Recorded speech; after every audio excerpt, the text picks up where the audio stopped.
अंधेरी रात थी और मदीना मनूरा की फ़ज़ा में एक अजीब सी खामोशी छाई हुई थी, लेकिन इस खामोशी के पीछे एक ऐसी हकीकत छिपी थी जिसे अगर इंसान समझ ले तो शायद वो अपनी ज़बान से निकलने वाले हर लफ्ज़ से पहले 100 बार सोचे। ज़रा तसव्वुर करें, अगर आपको ये बताया जाए कि आप किसी मुसलमान भाई की गैबत करते हैं और क़यामत के दिन आपको उसका गोश्त खाने पर मजबूर किया जाएगा, तो क्या आप फिर भी किसी की बुराई करेंगे? अल्लाह ताली कुरान मजीद में फरमाता है, और तुम में से कोई अपने मुर्दा भाई का गोश्त खाना पसंद करेगा, तुम तो उससे घन खाते हो। सूरह हुजरात 12।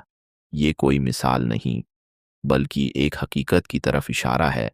एक मर्तबा रसूल अल्लाह सल्लल्लाहु अलैहि वसल्लम अपने सहाबा कराम रज़ियल्लाहु अन्हुम के साथ तशरीफ़ फरमा थे। आप सल्लल्लाहु अलैहि वसल्लम ने सहाबा से पूछा, क्या तुम जानते हो गैबत किया है? सहाबा कराम रज़ियल्लाहु अन्हुम ने अर्ज़ किया, अल्लाह और उसका रसूल बेहतर जानते हैं। आप सल्लल्लाहु अलैहि वसल्लम ने फरमाया, तुम अपने भाई का ऐसा जिक्र करो जो उसे नापसंद हो। एक सहाबी रज़ियल्लाहु अन्हु ने अर्ज़ किया, अगर वो बात उसमें वाकई मौजूद हो तो? आप सल्लल्लाहु अलैहि वसल्लम ने फरमाया, अगर वो बात उसमें है तो तुमने उसकी गैबत की, और अगर नहीं है तो तुमने उस पर बहतान बांधा। ये सुनकर महफ़िल पर एक खामोशी तारी हो गई। हर शख्स अपने अल्फाज के बारे में सोचने लगा, लेकिन असल लर्ज़ाखेज़ मंज़र तो इस वक्त सामने आया जब रसूल अल्लाह सल्लल्लाहु अलैहि वसल्लम को मेराज की रात एक अजीब अज़ाब दिखाया गया। आप सल्लल्लाहु अलैहि वसल्लम फरमाते हैं कि मैंने कुछ लोगों को देखा जिनके नाखन तानबे के थे और वो उन नाखनों से अपने चेहरों और सीनों को नोच रहे थे। ये मंज़र इतना खौफनाक था कि दिल कांप उठे। आप सल्लल्लाहु अलैहि वसल्लम ने हज़रत जब्राइल अलैहिस्सलाम से पूछा, ये कौन लोग हैं?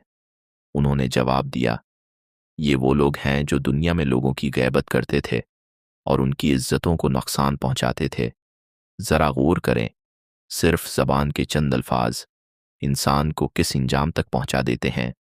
आज हम अपनी ज़िंदगी पर नज़र डालें, हम कितनी आसानी से किसी की बुराई कर देते हैं, कभी दोस्तों की महफिल में बैठकर, कभी फ़ोन कॉल पर, और आजकल तो सोशल मीडिया ने उसे और भी आसान बना दिया है। किसी की वीडियो देखकर हंस देना, किसी का मजाक उड़ा देना, किसी की कमज़ोरी को दूसरों के सामने बयान करना, हम उसे सिर्फ मज़ाक समझते हैं, लेकिन अल्लाह के नज़दीक ये एक संगीन गुनाह है। रसूल अल्लाह सल्लल्लाहु अलैहि वसल्लम ने फरमाया कि एक इंसान एक ऐसा कलमा बोल देता है जिसकी उसे कोई अहमियत नहीं होती, लेकिन वही कलमा उसे जहन्नम में बहुत दूर तक गिरा देता है। यही वजह है कि हमारे इस्लाफ अपनी ज़बान के मामले में बेहद मोहतात थे।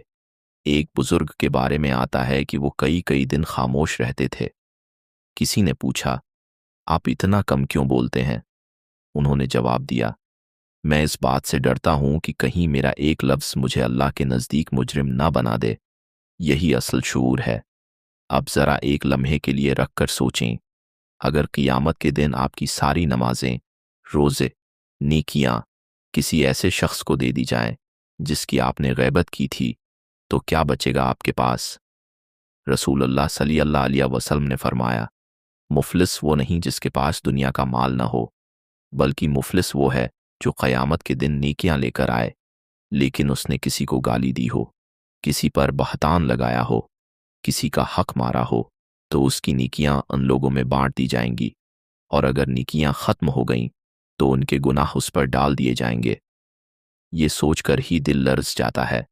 अगर आप चाहते हैं कि आपकी इबादतें महफूज रहें तो अपनी ज़बान की हिफाजत करें, और अगर आप चाहते हैं कि अल्लाह आपको इज़्ज़त दे तो दूसरों की इज़्ज़त की हिफाजत करें। यही वो मकाम है जहां एक मोमिन दूसरों से मुख्तलिफ होता है। अगर आप यहाँ तक सुन चुके हैं तो अभी एक फ़ैसला करें, आज के बाद किसी की गैबत नहीं करेंगे, और अगर कभी गलती हो जाए तो फ़ौरन तौबा करेंगे।